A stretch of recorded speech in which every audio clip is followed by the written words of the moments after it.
నమస్కారం. బీఆర్కే భక్తి ప్రేక్షకులందరికీ స్వాగతం. నేను మానస. ఈరోజు మనతో పాటు ఉన్నారు Shri Matangi Rajashyamala charitable trust founder and chairman Brahmashri Vennampalli Nishant Sharma Avadhani గురుగారు ఉన్నారు. గురుగారు నుండి మరికొన్ని విషయాలు తెలుసుకుందాం. నమస్కారం గురుగారు. మహాదేవ. గురుగారు, ఈ శనివారం రోజున అమావాస్య, షష్టగ్రహ కూటమి, సూర్యగ్రహణం ఇవన్నీ ఒకే రోజు వస్తున్నాయి. అంటే ఆ రోజు నరదిష్టి పోవాలంటే ఎలాంటి పరిహారం చేసుకోవాలి గురుగారు? అమ్మ, ఆ రోజు షష్టగ్రహ కూటమి వస్తున్నటువంటి మాట వాస్తవము. ఇది విషయం ఏంటి అంటే ఆ రోజు శనివారము, అమావాస్య, గ్రహణం అయితే మనకు వర్తించదు.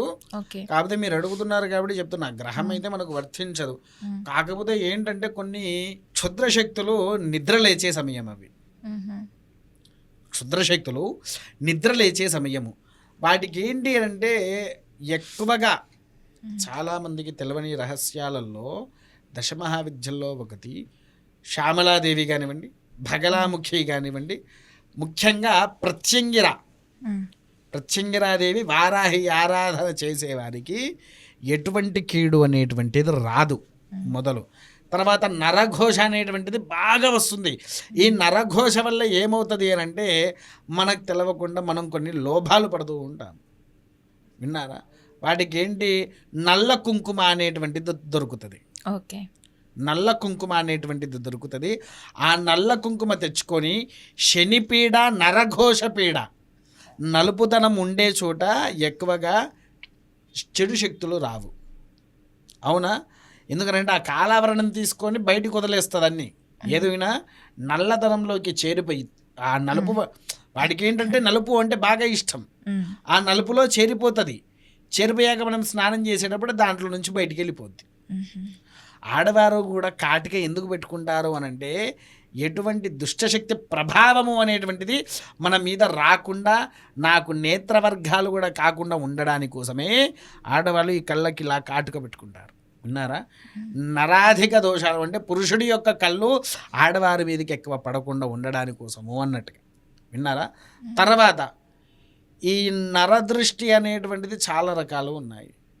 ఇందులో ముఖ్యంగా అదే రోజు చేతబడి చేసినా కూడా విపరీతమైన ఘోరాలు కూడా జరుగుతూ ఉంటాయి. ఈ చేతబడులకు, నరఘోషాలకు అటువంటి రోజులు చాలా ముఖ్యమైనవి. ఓకే, విన్నారా? ఆ రోజు ఏంటంటే కొన్ని నీచ శక్తులు అనేటువంటి కళ్ళు తెరిచి ఎవరి మీదకి అయితే ప్రయోగాలు చేస్తారో వాళ్ళ మీదకి ఉసికొలపచ్చు. ఇప్పుడు చిన్న సామెత చెప్తాను. మన ఇంట్లో ఒక శునకను పెంచుకుంటున్నాము. అది ఎవరైనా వస్తే అరుస్తుంది. కొన్ని కుక్కలు అరవవు. ఏయ్ పో అని చెప్పేసానంటే అది వెంటనే వాళ్ళ మీదకి వెళ్ళి దునికేసి రక్కేస్తుంది. చూసారా? అవి అలా అయిపోతుంది పరిస్థితి. ఓకే, వాళ్ళంతా రక్కేసినట్టు అయిపోతూ ఉంటుంది. దీనివల్ల ఏం లేదమ్మా, ఈ యొక్క అరగజ అనే బొట్టును, నలుపది కుంకుమ ఉంటుంది, వాటిని ధరిస్తే సరిపోతుంది. అన్నారా? తర్వాత ఇంకొకటి వచ్చేసేసి ఏంటి అని అంటే ఇంట్లో 6 మాసాలకు ఒక్కసారి చండీ హోమాన్ని ఆచరించండి. 6 మాసాలకు ఒక్కసారి చండీ హోమాన్ని ఆచరించండి. తర్వాత కాలభైరవుడికి ప్రతి బహుళాష్టమి రోజు, అంటే పౌర్ణమి అయిపోయిన తర్వాత వచ్చే అష్టమి రోజున మనము స్వామివారికి అభిషేకాలు చేసి మినపవడలు అంటే తెలుసా? మినపప్పుతో తయారు చేసిన వడలు, బెల్లాన్ని నైవేద్యం పెట్టినటువంటి ఎడల నరఘోషాన్ని తగ్గించి, క్షుద్ర విద్యలను కూడా తగ్గించి యోగ్యత అనేటువంటిది భగవంతునితో మనకు దర్శనాలు అనేటువంటిది జరుగుతూ ఉంటాయి. గురుగారు ఇందాక చేతబడి అని అన్నారు కదా, నిజంగా అంటే చేతబడి చేస్తే మనుషుల మీద ప్రభావం చూపుతాయి అంటారా గురుగారు? ఖచ్చితంగా. ఓకే, ఓ పని చేద్దామా, నేనే నీ మీదకి ప్రయోగం చేసి చూపించమంటావా? వద్దులేండి. అమ్మా, ఒకటి చెప్తా. అంటే నేను చేసేవాడిని కాదు, కాకపోతే చెప్తా వినండి. మంచి ఎంత ఉంటుందో చెడు కూడా అంతే ఉంటుంది. భగవంతుడు ఉన్నాడు, భూత ప్రేత పిశాచాలు ఉన్నాయి. ఓకే, అర్థమైందా? వీటికి ఏంటి అని అంటే భగవంతుని సాత్వికంగా ఆరాధిస్తాము, క్షుద్రత్వాన్ని క్రూరంగా ఆచరిస్తారు. సాత్వికమా క్రూరమా? సాత్వికమే బెటర్. బెటర్ కదా. క్రూరత్వం మనుషుల్ని ఇలా లాగించుకొని తింటది.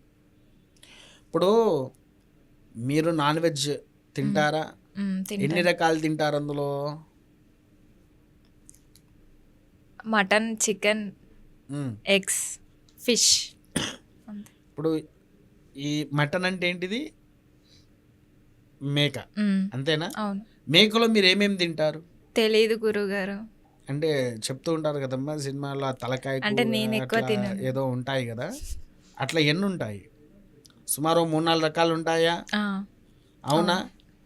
నా ఫ్రెండ్స్ ఒక్కసారి నేను నా కళ్ళతో చూసా. నేను ఎక్కడ మా ఊరి దగ్గర ముసలమ్మ జాతర అని జరుగుతుంది. అయ్యగారు అక్కడ పోదాం, చాలా బాగా జరుగుతుంది అయ్యగారు అంటే సరే అని ఒకసారి నేను అక్కడికి వెళ్ళినప్పుడు ఆ మేకను కోసిన తర్వాత దాంట్లో వచ్చే రక్తాన్ని కూడా కూర చేసుకున్నారు వాళ్ళు. నాకు తెలియదు అసలు అది. నేను చూసి ఇంకా పిక్చర్ అక్కడ ఒక్క క్షణం కూడా ఉండకుండా వెళ్ళిపోయినా. తర్వాత అతను నాకు చెప్పాడు, ఇవన్నిటిని మేము కూరలు చేసుకుంటాము అని అన్నాడు. నేను షాక్. అంటే ఆ మేకలు నువ్వు అన్నిసార్లు తింటున్నప్పుడు ఆ క్షుద్ర విద్యలు నిన్ను ఇంకెన్నిసార్లు తినాలి? నీ శరీరంలో ఉండే ప్రతి ఒక్క అణువును అది ఆస్వాదించే వరకు నేను వదిలిపెట్టాను. అవునా? ఆ క్షుద్రత్వానికి ఏంటి అని అంటే నువ్వు ఎంత వశమవుతూ ఉంటే వారికి అది నేనంతా లోభపరుచుకుంటూ ఉంటుంది. అంటే నీ శరీరం పూర్తి దాని ఆధీనంలోకి వెళ్ళిపోతుంది. క్షుద్ర విద్యలతో ఎప్పుడు కూడా ఆటలు అంటే చాలామంది అది ఫేక్ ఇది ఫేక్ అని అంటూ ఉంటాము, కానీ అది మహా తప్పు. మనకంటే ఎక్కువగా విదేశాల్లో ఉన్నాయి చేతబడులు. తెలుసా? ఇది ఎప్పుడైనా విన్నావా? వినలేదు గురుగారు. పోనీ 13 అంకె ఎప్పుడైనా విన్నావా? వింటూ ఉంటాం కదా నార్మల్గా. అంటే 7, 13, తర్వాత 21, ఇవన్నీ క్షుద్ర విద్యలకు దోషాలు. ఓకే. పూర్వం మీరు ఇంగ్లీష్ మూవీస్ అవి ఇవి చూడండి, వాళ్ళకు 13 అనే ఇంటి నెంబర్ కూడా పెట్టుకోరు. అవునా? 13 అనేటువంటిది అసలు వాడరు. 13వ రోజు వాళ్ళు ఏ పని చెయ్యరు విదేశీల్లో. మన ఇంట్లో అయితే మనం భారతదేశంలో 13 అని వేసుకుంటూ పోతూ ఉంటాం.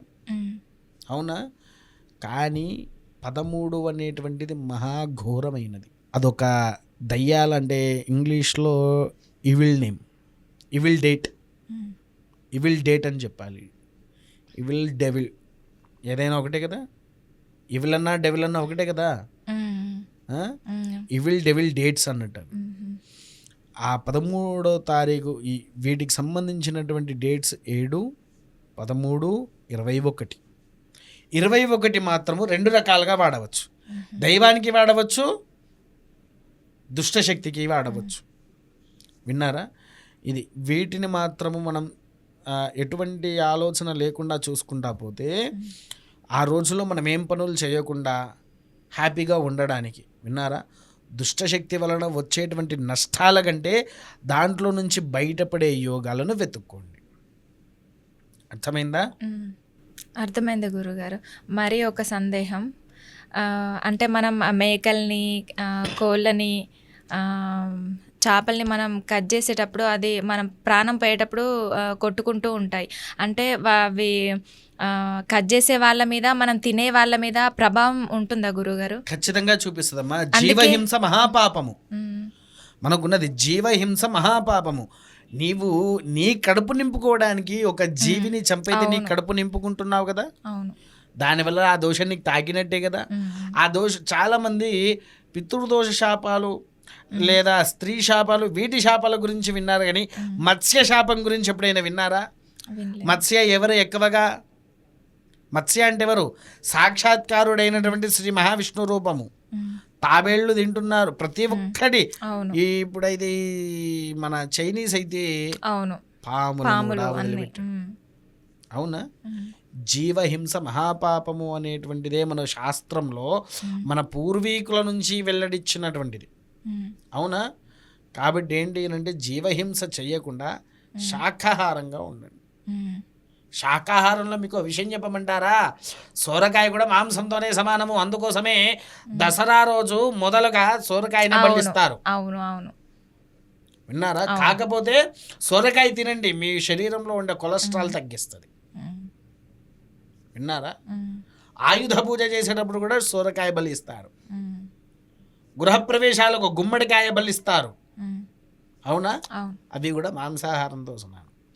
అందుకని అంటే ప్రపంచంలో నాన్ వెజ్ తినే వాళ్ళకి ఎక్కువ కష్టాలు వస్తుంటాయి అని అనుకుంటాను. ఉంటాయి. నేను అవును. పర్సనల్ గా ఫీల్ అవును, అయ్యాను. అవును, అవును. మ్మ్. కష్టాలు ఉంటాయమ్మా, కష్టాలు లేకుండా ఉండదు. కానీ ఒక జీవిని చంపిన పాపం ఉంటది కాబట్టి అదొక కర్మఫలం కాబట్టి అది అనుభవించక తప్పదు కాబట్టి అది మనం అనుభవించాల్సిందే.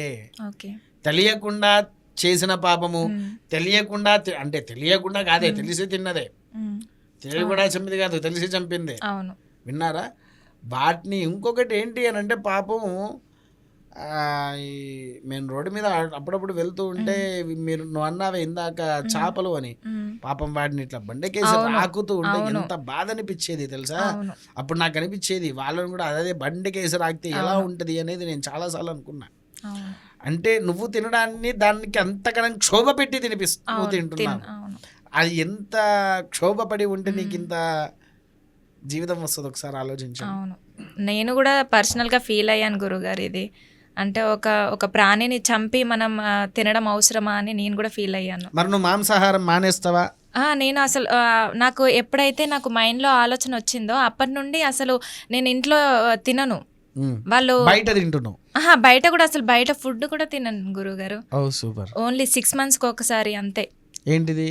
అది ఏదైనా బిర్యానీ, వెజ్ బిర్యానీ లేదంటే పన్నీర్ అలా తింటాను. ఓకే. అద్భుతం, మహా అద్భుతం. ఇలానే నీలాగా ప్రతి ఒక్కరు కూడా మాంసాహారాన్ని వదిలేసి శాకాహారం కావాలని నేను కూడా మనస్ఫూర్తిగా కోరుకుంటున్నా తల్లి. అంటే ఒక ప్రాణి వాల్యూ ఏంటనేది మనకు అర్థమవుతుంది కదా. అవును. అలా. ఓకే గురుగారు. ఒక మనిషి జీవితం ఎంతనో పశువుల జీవితం కూడా అంతే. అవును. మనం అర్ధాంతరంగా మనం మరణించినప్పుడు వాటిని అర్ధాంతరంగా, ఇప్పుడు కొంతమంది ఇళ్లలో కూడా అదే జరుగుతుంది, అర్ధాంతరంగా మరణాలు కూడా సంభవిస్తున్నాయి. పాపం వాటిని కూడా మనం అదే అర్ధాంతరంగా మనం చంపేస్తున్నాం కదా. అవును. ఓకే గురుగారు, చాలా చక్కటి వివరణ ఇచ్చారు. ధన్యవాదాలు. మహాదేవ.